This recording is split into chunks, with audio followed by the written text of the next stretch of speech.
en ti, Jesús, en lo que harás en mí. Creo en ti, Jesús, y en lo que harás en mí, en mí, en mí. Recibe toda la gloria, recibe toda la honra, precioso Hijo de Dios. Recibe toda la gloria, recibe toda la honra, precioso Hijo de Dios. Quiero levantar a ti mis manos, maravilloso Jesús, milagroso Señor. Llena este lugar con tu presencia y haz descender tu poder a los que estamos aquí. Creo en ti, Jesús, y en lo que harás en mí. Creo en ti, Jesús, y en lo que harás en mí, en mí, en mí. Recibe toda la gloria, recibe toda la honra, precioso Hijo de Dios. Recibe toda la gloria, recibe toda la honra, precioso Hijo de Dios. Recibe toda la gloria, recibe toda la honra, precioso Hijo de Dios. Recibe toda la gloria, recibe toda la honra, precioso Hijo de Dios. Creo en ti, Jesús, en lo que harás en mí. Creo en ti, Jesús, en lo que harás en mí.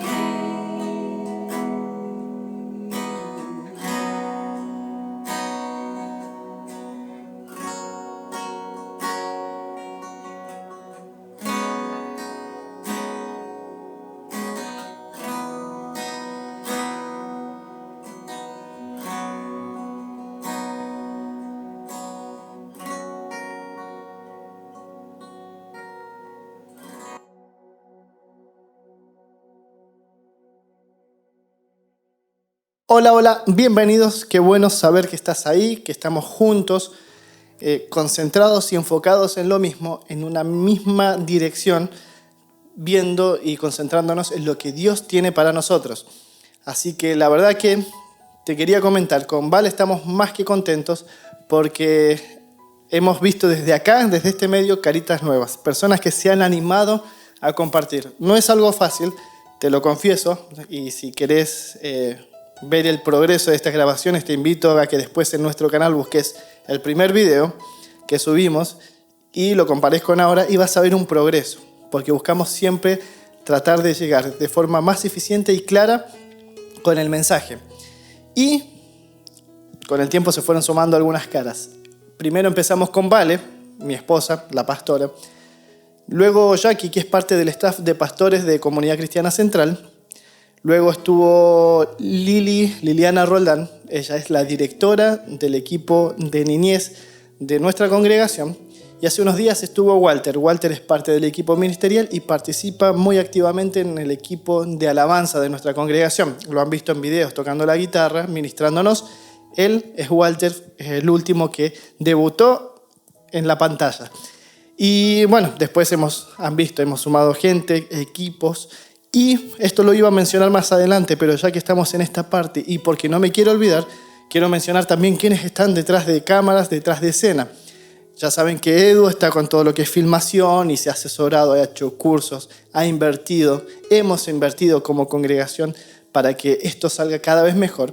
Después está Pipe con la música, con el sonido. Agregamos ahora, me ven con un micrófono en la mano. Hace 5 meses que no agarraba un micrófono y tengo que acostumbrarme de vuelta.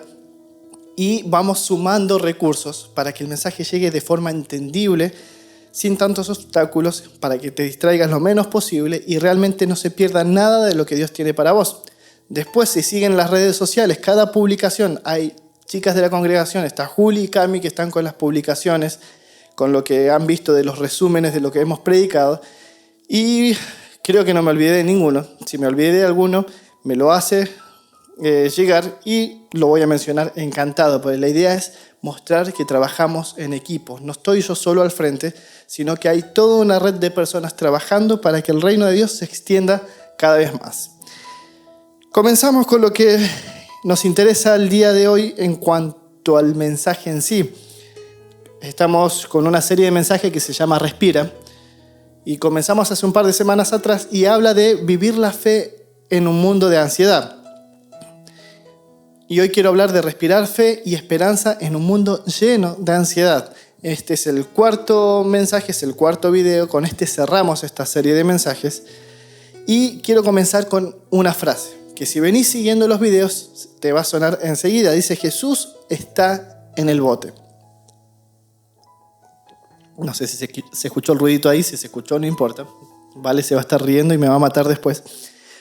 Jesús está en el bote. Esto lo vimos en el primer video, que si no lo viste está ahí, accesible para que lo veas en el tiempo que quieras, en el lugar que quieras.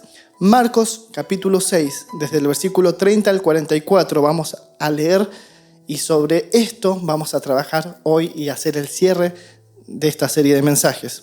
Marcos 6 del 30 al 44 dice: Los apóstoles regresaron de su viaje y le contaron a Jesús todo lo que habían hecho y enseñado. Entonces Jesús les dijo: vayamos solos a un lugar tranquilo para descansar un rato.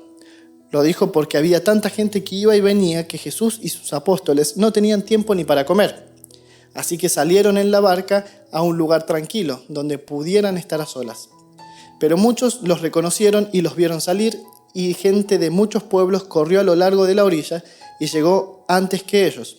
Cuando Jesús salió de la barca, vio a la gran multitud y tuvo compasión de ellos porque eran como ovejas sin pastor. Entonces comenzó a enseñarles muchas cosas. Al atardecer, los discípulos se le acercaron y le dijeron: Este es un lugar alejado y ya se está haciendo tarde. Despide a las multitudes para que puedan ir a las granjas y aldeas cercanas a comprar algo de comer. Jesús les dijo: denle ustedes de comer. ¿Con qué?, preguntaron. Tendríamos que trabajar durante meses para ganar suficiente a fin de comprar comida para toda esta gente. ¿Cuánto pan tienen?, preguntó. Vayan y averigüen. Ellos regresaron e informaron: tenemos 5 panes y 2 pescados. Entonces Jesús les dijo a los discípulos que sentaran a la gente en grupos sobre la hierba verde, así que se sentaron en grupos de 50 y de 100. Jesús tomó los 5 panes y los 2 pescados, miró hacia el cielo y los bendijo. Luego, a medida que partía los panes en trozos, se los daba a sus discípulos para que los distribuyeran entre la gente. También dividió los pescados para que cada persona tuviera su porción. Todos comieron cuanto quisieron, y después los discípulos juntaron 12 canastas con lo que sobró de pan y pescado. Un total de 5.000 hombres y sus familias se alimentaron. Esto nosotros lo conocemos como Jesús alimenta a los 5.000. es una historia que también conocemos. Todas las historias que tratamos a lo largo de esta serie y las series anteriores son historias que conocemos, que muchos de nosotros desde chiquitos las hemos escuchado. Y si es primera vez que escuchás acerca de Dios y de la Biblia, esta historia seguramente la habrás oído comentar en series, en películas, en documentales. Es algo que conocemos. Así que no estamos hablando de nada nuevo, pero sí hay un enfoque, hay una riqueza detrás de esta historia que por ahí muchos de nosotros no tuvimos en cuenta y que tiene que ver con esto que venimos tratando en esta serie Respira. En el video anterior conversamos acerca de 2 milagros de Jesús. Jesús sanó a 2 personas. Recuerdan que una persona era esta mujer que llevaba 12 años enferma y es sanada en el momento que toca la ropa de Jesús. Y después estaba la hija de Jairo. Jairo sale al encuentro de Jesús porque su hija estaba enferma y mientras se produce este milagro de sanidad en la mujer que estaba enferma desde hace 12 años y todo ese contexto, la hija de Jairo muere. Sin embargo, Dios la trae nuevamente a la vida. Y dije Dios muy intencionalmente porque quiero que quede claro que Jesús y Dios es exactamente lo mismo. No es más ni menos. Jesús es igual a Dios. Dios es igual a Jesús. Pero eso, si quieren que profundicemos, va a ser otro mensaje. Eso es lo que vimos en el video anterior. Ahora, lo que no entendió la multitud, y lo pueden ver si repasan el video y lo que leímos, es por qué se detenía Jesús por esta mujer que llevaba 12 años enferma y 12 años sola por toda la crisis que provocaba su enfermedad y por una niña que murió. Jesús se detuvo, Jesús iba hacia otro lado y Jesús se detuvo. Hoy, en la historia de hoy, vemos otra multitud, pero con una actitud distinta, ¿sí? Este grupo de personas no sabía frenarse. Fíjense que Jesús estaba en un lugar, se retira con sus discípulos para estar tranquilos porque habían estado enseñando, o como decimos en el lenguaje evangélico, ministrando, sirviendo a la gente. Se retiran y estas personas tenían tantas ganas de escuchar a Jesús que fueron rodeando toda la orilla del lago hasta donde Jesús paró. E incluso llegaron antes que Jesús se bajara de la barca. Y en ese impulso de ir hasta donde estaba Jesús para seguir escuchando lo que él tenía para decir, ni siquiera programaron que tenían que comer. Fíjense que ni en ese detalle se detuvieron. Nosotros, por mucho menos, nos levantamos antes de las reuniones que teníamos porque tenemos hambre, porque tenemos que ir a cocinar o por lo que sea. Esta gente no reparó en nada. Quería escuchar a Jesús al precio que sea. Ahora, noten un tema importante que está ahí y lo acabamos de leer y muchas veces lo pasamos por alto. Dice ahí literalmente que los discípulos estaban cansados y estaban hambrientos. Y esto fue al principio de la historia. Imagínense que después, cuando se produce este hecho, al atardecer de ese día ya habían pasado varias horas. Si al comienzo de la historia estaban cansados y hambrientos, imagínense ahí, deben haber estado desesperados. No sé cuántos se desesperan por el tema de la comida cuando empiezan a sentir hambre, empezás a sentir ansiedad. Y imagínate a los discípulos de Jesús. Quiero que noten algo muy importante en esta historia. Fíjense que generalmente conocemos esta historia como Jesús alimenta a los 5.000, pero si prestamos atención a un versículo en particular, al versículo 37, queda claro que Jesús no planea ayudar directamente él solo a las personas que estaban ahí en la multitud, sino que va a trabajar a través de sus discípulos que estaban cansados, que estaban hambrientos y que encima, y esto no lo dice literalmente ahí, pero es una verdad universal, eran imperfectos. Vuelvo a repetir la idea. Fíjense que en el versículo 37 queda claro que la intención de Jesús no era suplir la necesidad de la multitud él directamente y él solo. Él siempre trabajó en equipo y en esta ocasión en particular Jesús iba a hacer el milagro y iba a utilizar a sus discípulos para esto. Y ellos estaban en estas condiciones, cansados, hambrientos y eran imperfectos. Quiero que releamos los versículos 35, 36 y 37 de Marcos 6 que acabamos de leer. Dice, al atardecer los discípulos se le acercaron y le dijeron, este es un lugar alejado y ya se está haciendo tarde. Despide a las multitudes para que puedan ir a las granjas y aldeas cercanas a comprar algo de comer. Jesús les dijo, denle ustedes de comer. Obviamente preguntaron, ¿con qué? Yo calculo que la pregunta fue más fuerte todavía. Como, ¿qué? Una onda así. Preguntaron esto, tendríamos que trabajar durante meses para ganar suficiente a fin de comprar comida para toda esta gente.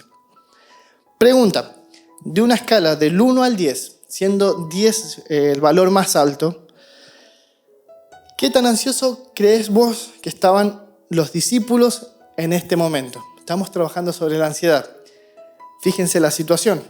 Gente hambrienta, multitudes, fíjense que al final dice 5.000 hombres y sus familias. Si por lo menos contamos que los 5.000 hombres y sus familias tenían por lo menos una esposa, nos vamos a 10.000 y más de alguno debe haber tenido 3, o sea, uno o 2 hijos. Así que hablamos en promedio de 15.000 personas, un número sacado ahora ya en este momento. Le tenían que dar de comer a toda esa gente, eso fue lo que les dijo Jesús. ¿Qué pasaría si vos hubieses estado ahí? Gran multitud hambrienta y no tenés ni comida ni dinero para alimentarla. Yo no estaría directamente, yo hubiese corrido de ese lugar, hubiese evitado la pregunta de Jesús en ese momento, porque humanamente es imposible. O sea, yo tendría que decir, no me alcanza ni el sueldo, ni el aguinaldo, ni el procrear que se pueda, no me alcanza nada. Sin embargo, fíjense y avanzamos, 38, 39, 40 y 41. Podía haber dicho del 38 al 41. Dice, ¿cuánto pan tienen? Preguntó. El que preguntó acá fue Jesús. Vayan y averigüen. Entonces fueron los discípulos. Dice, ellos regresaron e informaron, tenemos 5 panes y 2 pescados. Entonces Jesús les dijo a los discípulos que sentaran a la gente en grupos sobre la hierba verde, así que se sentaron en grupos de 50 y de 100. Jesús tomó los 5 panes y los 2 pescados, miró hacia el cielo y los bendijo. Luego, a medida que partía los panes en trozos, se los daba a sus discípulos para que los distribuyeran entre la gente. También dividió los pescados para que cada persona tuviera su porción. Recordad que hace unas semanas observábamos a Jesús, concretamente en el video 1 de esta serie de mensajes, vemos a Jesús entrar a un bote inestable y en ese bote estaban los discípulos. En medio de una tormenta Jesús entra al bote. Ahora es una situación similar. Los discípulos están viviendo una situación de mucha ansiedad, solamente que no están en el mar, no están en el agua ni en un bote, es algo distinto, pero estaban en una situación de mucha ansiedad, en una situación inestable. Pero si vemos a los discípulos y la relación discípulos-Jesús, Jesús-discípulos, podemos notar un patrón. A medida que los discípulos escuchaban y desarrollaban su confianza en Jesús, en esa misma medida se le estaba entregando el poder para satisfacer las necesidades de otros. ¿Sí? Una frase ahí para resaltar, no sé si la van a poner después en el video. Hay una indirecta para Ledu. Estaban muy ansiosos, pero no solos. Ahora, una pregunta, ¿por qué Jesús no alimenta a la multitud él mismo? Que es lo que veníamos hablando hace un ratito atrás. Y no podemos decir con certeza por qué Jesús no alimentó por sí mismo a la multitud, pero podemos ver un patrón de conducta de Jesús mientras estuvo en la tierra. Y esto lo podemos ver si leemos los evangelios, Mateo, Marcos, Lucas, Juan e incluso el libro de Hechos.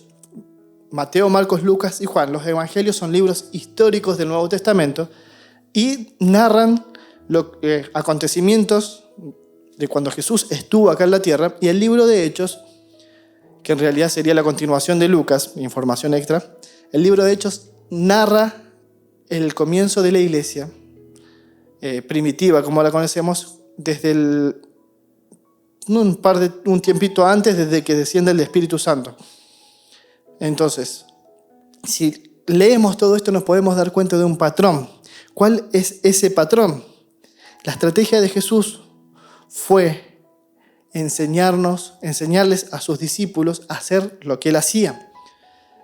obviamente mediante el Espíritu Santo, es decir, Él intencionalmente estaba equipándolos para llevar adelante la tarea. En un momento Jesús dice que sus discípulos iban a hacer cosas aún mayores. Jesús todo lo que hizo acá en la tierra lo podía haber hecho solo, no necesitaba ayuda. Sin embargo, desde el principio se decidió a juntar un equipo de personas para llevar adelante la tarea. Y mientras estuvo acá, los fue preparando para que hicieran estas cosas.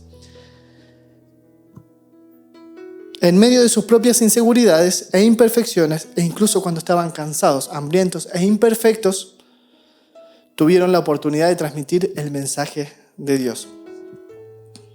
Marcos 6, nuevamente, pero vamos a leer 42, 43 y 44, o del 42 al 44, como más les guste. Dice: todos comieron cuanto quisieron, y después los discípulos juntaron 12 canastas con lo que sobró de pan y pescado. Un total de 5.000 hombres y sus familias se alimentaron. Ahora te hago una pregunta importante, muy intencional. Y es: ¿qué tan diferente se debe haber sentido las personas que allí estuvieron en la multitud acerca de su ansiedad después de esa comida? ¿Cuál era la ansiedad? Y era justamente, por un lado, escuchar a Jesús, y obviamente en algún momento comenzaron a sentir hambre. Estos seguidores de Jesús, una vez que vieron el milagro, ¿cómo se sintieron? Imaginemos en un principio, a ver, que no sabían nada de que habían 5 panes y 2 peces, de dónde salieron, pero sí vieron a Jesús tomar una pequeña cantidad de comida y usarla para alimentar a miles. Ahora la pregunta es a vos. Si vos hubieses estado en ese momento, en medio de esa multitud, se me fue la pregunta, vuelvo. Si vos hubieses estado en medio de esa multitud, ¿cuál sería tu actitud frente a la opción de seguir a Cristo después de haber sido testigo de semejante milagro? Hay 2 opciones: o lo seguís a muerte, o disfrutás de la comida y después a otra cosa. Cosa que consciente o inconscientemente muchos de esa multitud decidieron más adelante. Pero bueno, ¿cuál sería la tuya? Esto es lo importante. ¿Cuál sería tu actitud si hubieses estado en medio de esa multitud y hubieses sido testigo de este milagro? ¿Cuál sería tu actitud hacia Jesús? Si yo hubiese sido testigo de ese milagro, yo lo sigo a todas partes. Por lo menos para asegurarme la comida, pero lo sigo a todas partes, porque es una persona que tomó un poco de comida y, obviamente un milagro de por medio, alimentó a multitudes. Evidentemente no era una persona más. Entonces, si dudaban hasta ese momento, ahí tenían una prueba fiel de que Él era quien decía ser. Pero te soy sincero, a veces me cuesta creer que Dios pueda trabajar a través de mí, y le debe haber pasado lo mismo a los discípulos en su momento. Pero hay algo importante que tenemos que recordar, y es que Jesús no pidió, ni en esta historia, que fue real, ni en ningún otro milagro en el cual participaron los discípulos, nunca les pidió a ellos perfección. Lo único que necesitaba Jesús de sus discípulos era su confianza. Te vuelvo a repetir, Jesús no pidió perfección y tampoco te pide perfección a vos. Jesús, mejor que nadie, sabe que no somos perfectos. Entonces, si Él lo sabe, no nos va a pedir algo que no tenemos, si no, dejaría de ser Dios. Está errando, se está equivocando. Pero Él no pide perfección, pide que confiemos en Él. Ahora, como seguidores de Jesús, hay algunas características que nosotros mismos podemos aprender en esta historia. Una importante es que estamos hechos a imagen de Dios. Si vamos al Génesis, al principio de los libros de la Biblia, y leemos la narración de la creación, específicamente cómo fue creado el hombre, vas a ver que hay una frase que es: hagámoslo a imagen y semejanza. Estamos hechos, diseñados a imagen y semejanza de Dios, especialmente diseñados para, escúchame bien, para reflejar el poder de Dios, para reflejar a Dios mismo e incluso compartir el poder de Dios. Te lo vuelvo a repetir, estamos hechos, diseñados para reflejar el poder de Dios. Eso es algo que te tiene que quedar muy en claro. Estamos hechos a la imagen de Dios. también podemos notar que estamos hechos para conocer a Dios. Ahora, acaba la parte de respira. Cuando tomamos el consejo que les dábamos al principio, respiren, tomen conciencia de Dios, tomen conciencia de su presencia, concéntrense en escuchar a Dios. Es cuando la presión de ser perfectos, de ser mejores, de hacer todo bien, comienza a desaparecer. Y en realidad no es tan importante, no es que no sea importante algunas cosas, pero se empieza a ubicar en el lugar correcto. Te lo vuelvo a repetir, cuando nos concentramos en escuchar a Dios, la presión de hacer las cosas bien ya no importa tanto. Ahora, para trabajar en nosotros, primero, para trabajar en nosotros y a través de nosotros, lo que Dios necesita es nuestra confianza. Estamos hechos para conocer a Dios, sería este punto. Y también a través de esta historia podemos ver que estamos hechos para estar conectados. El camino de los discípulos fue estar conectados, se fueron conectando desde un principio, Jesús los fue conectando, quedaron conectados entre ellos y aprendieron de Jesús de tal forma que una vez que Jesús fue al cielo, ellos siguieron haciendo la tarea en equipo, quizás en distintos lugares, pero ellos estaban conectados. El trabajar en equipo les permitió ofrecer ayuda y esperanza a quienes lo rodean. Si solo quizás no podemos, pero entre varios vamos a abarcar mucho más y vamos a ser mucho más efectivos. Mira, y esto lo quiero leer porque no quiero errar en la frase, quiero que quede claro, pues bueno, ya saben, soy fanático de las frases, pero esto es un texto, dice: nosotros estamos en nuestro estado más saludable y podríamos decir en nuestro estado más poderoso cuando realmente nos asociamos y comenzamos a trabajar el uno con el otro. Nuestro estado más poderoso es cuando estamos trabajando juntos, en equipo. Si Jesús, pudiendo haber hecho la tarea que hizo solo en la tierra, sin necesidad de discípulos, sin dolores de cabeza, noten que al principio, en el primer video y al principio de la historia, a Jesús le estaba yendo bien solo, pero él decidió armar un equipo. A Jesús lo seguía la gente, él enseñaba, era reconocido, viajaba, podríamos decir que ya estaba hecho y muchos de nosotros en esas condiciones nos consideraríamos hechos. Sin embargo, Jesús armó un equipo. Si Jesús lo hizo, es porque hay algo fuerte y poderoso en la realidad del equipo. Justamente por eso también intencionalmente te comentaba al principio quiénes han estado compartiendo, quiénes están detrás de cámara, porque si bien me ven a mí, y al margen puede ser agradable o no verme a mí, pero hay todo un equipo atrás de la producción de esta tarea. ¿Por qué? Porque justamente cuando estamos juntos y trabajamos juntos, enfocados en lo mismo, es nuestro estado más poderoso para llevar adelante la tarea. Ahora, cuando nos comenzamos a sentir inestables, que nos puede estar pasando ahora, nos pasó y ponerle la firma que nos va a volver a pasar, podemos reflexionar, enfocarnos y volver a conectarnos.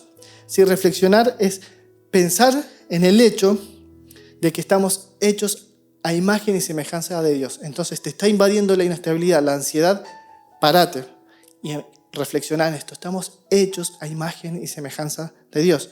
Es decir, estamos diseñados para experimentar el poder de Dios y para compartirlo, para reflejar la presencia misma de Dios y compartirla con los demás. No se trata de nosotros. Y acá, bueno, un paréntesis. Con respecto a esto, reflejar a Dios y el poder de Dios a los demás, ese es el propósito justamente de ser discípulos de Dios. Expandir el reino significa eso, compartir la verdad de Dios.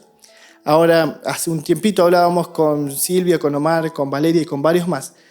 Y hay una frase que nos pegó mucho, que refleja mucho nuestra realidad, y no la digo desde la crítica, sino de animarte a romper con una maldita costumbre que tenemos los cristianos, y es a tragar información. Porque por información tenemos muchísima información, muchísimo material. Muchos de nosotros tenemos muchísima preparación y hay otros que tienen aún muchísimo más. Pero si eso no te transforma, entonces sos un obeso espiritual. Y la obesidad espiritual es tan insalubre como la obesidad física. Es por eso que no está bueno retener, es por eso que es para compartir, es por eso que el mensaje del reino tiene que ser llevado y la cultura del reino también tiene que ser enseñada, pero en la medida que yo estoy recibiendo información y soy transformado, porque la gente no necesita información, la gente que no conoce de Dios no necesita conocimiento, necesita vida, y eso es lo que le tenemos que dar. Cierro paréntesis, y eso también da para otro mensaje, así que ya van 2 que tengo que anotar. Reflexiona sobre esto. Segundo, reenfócate. La única forma de reenfocarte es pasar tiempo con Dios. Estamos hechos para conocer a Dios, entonces si nuestro propósito también es conocer a Dios, cuando estemos en ese proceso nos vamos a sentir realmente útiles, enfocados, nuestras energías van a ser renovadas y nuestras presiones comienzan a desaparecer, o por lo menos, bajan su intensidad, porque nos estamos enfocando en lo que es realmente importante, que es conocer a Dios. Entonces, una técnica generalmente se usa es la repetición diaria. Es una técnica que se usa no solamente en lo que es lo que te estoy hablando ahora, es la palabra de Dios, sino que es una técnica a nivel educativo. De hecho, muchos cursos están hechos en base a la repetición. Y, por ejemplo, a nivel, vuelvo con la crítica, ¿no? A nivel iglesia evangélica, hemos puesto una carga sobre la palabra repetición casi diabólica, sobre todo cuando hablamos de repetir el Padre Nuestro. Muchos han dejado de repetirlo porque dicen, no, son vanas repeticiones, y dejan de orarlo, cuando en realidad el problema no es la oración en sí, sino cuando tu corazón lo está repitiendo en función de cumplir o en piloto automático. Pero cuando vos orás el Padre Nuestro siendo consciente de lo que estás declarando, realmente es algo tremendo. Las repeticiones crean hábitos, así que si querés realmente conocer a Dios, tenés que tener y organizar un lugar, un momento, el que puedas, el que te quede más cómodo, para pasar tiempo con Él sin distraerte y hacerlo repetitivamente hasta que se te haga un hábito y se te va a transformar también en una necesidad, porque vas a empezar a conocer a Dios de una forma totalmente distinta. Seguimos. Luego de eso, reconectate. ¿Por qué? Porque no estamos hechos para estar solos. Ya de partida por ahí. Entonces, estar conectados con otros nos da sentido de pertenencia y un montón de cosas más que podríamos hacer otro mensaje. Pero realmente, te vuelvo a repetir, cuando estamos trabajando juntos es cuando estamos en nuestro estado más poderoso. Para lo que sea, el poder del acuerdo. Otro mensaje, si quieren, también tengo ya para lo que queda del año. Así como se comparte, tanto el pan como la esperanza. Recuerda, reflexionar, reenfocar, reconectar. Los videos anteriores te decía mirar hacia arriba en los momentos de ansiedad, mirar hacia adentro y mirar alrededor. Mira hacia arriba, a Dios. Mira hacia adentro y fíjate dónde Dios está trabajando en medio de la ansiedad, en medio de la situación. Y mira alrededor para ver cuál es tu círculo, cuál es tu equipo. Y, obviamente, de ahora en más hay decisiones que tomar. Te animo a que tomes decisiones, sobre todo con quienes están en tu equipo, porque tu entorno puede hundir la barca o la puede mantener a flote. Depende de qué tipo de círculo, o sea, de qué personas integren tu círculo de amistad, de relaciones, o como quieras llamarlo. Y como cada vez que estoy cerrando un video, te quiero dejar tarea para la casa. No será aquí en una hoja, pero es una tarea que si has sido inteligente, has tomado estos desafíos y los has llevado adelante. Si lo hiciste, te felicito, hombre valiente, mujer valiente. Seguramente cambios hubieron y cosas aprendiste. Si no lo hiciste, fuiste desinteligente o ininteligente, como si vos ahora el in antes, podés tener una actitud inteligente ahora y llevarlas a cabo. Hoy quiero, ¿cuál fue la tarea? Una fue, repasando, que tenías que ver quién manejaba bien la presión en tu casa, en tu hogar, y quién se comunicaba bien con los demás. Tenías que identificarlo y después ver qué cosas podías aprender de él. Eso me acuerdo ahora. Ahora, quiero invitarte a que te conectes con alguien de tu iglesia, de tu congregación. Si una persona que te muestre de alguna forma esperanza, que hables con esta persona. ¿Sobre qué? Sobre cómo reflexionar, sobre cómo volver a reenfocarte y cómo reconectarte, ¿sí? Para tener ánimo. Así que te vuelvo a repetir la tarea. Busca a alguien de la congregación, alguien de tu congregación, que te produzca, cuando lo ves, sientas esperanza, te anime, hables con esa persona y hables sobre esto. ¿Cómo? Se me fue el orden. Cómo reflexionar, cómo reenfocarte y cómo reconectarte. ¿Sí? Como pueblo de Dios no estamos solos. Comunidad Cristiana Central, como siempre les digo, es una congregación que pertenece a la Iglesia de Cristo en la ciudad de Neuquén, en Argentina y en el mundo. Hay otras personas, otras congregaciones como nosotros que siguen apasionadamente a Jesús, que buscan conocerle más, que le adoran en todo momento y que quieren servir a los demás en función de lo que Jesús les va demandando. No estamos solos. También tenemos redes, trabajamos con nuestras congregaciones. Y conocer particularmente tu comunidad. Justo nos llamamos comunidad cristiana, pero la comunidad de la congregación. Conocerla, a las personas que conforman nuestra congregación, te va a ayudar a ver que nunca tenés que manejar las situaciones de ansiedad, tus luchas por tu cuenta. Tenemos dentro de la congregación personas para ayudar en distintas áreas. Solo tenés que salir de tu zona de comodidad y pedir ayuda, como lo vimos en las historias anteriores. Así que no te olvides, respira. Y si te sentís cansado, hambriento e imperfecto, cumplís los requisitos para que el Señor te use. Así que tranquilo, busca en dónde tenés que hacerlo. No quiero agregar más nada, quiero cerrar esta serie. Cualquier consulta, cualquier duda, necesitas ayuda, comunícate con nosotros por las redes sociales. Estamos dispuestos a ayudarte de la forma que sea. Mientras esté al alcance de nuestra mano, lo vamos a hacer. Así que, nada, el desafío está planteado. Busca a una persona de la congregación para hablar al respecto de esto y después me contás. Que Dios te bendiga.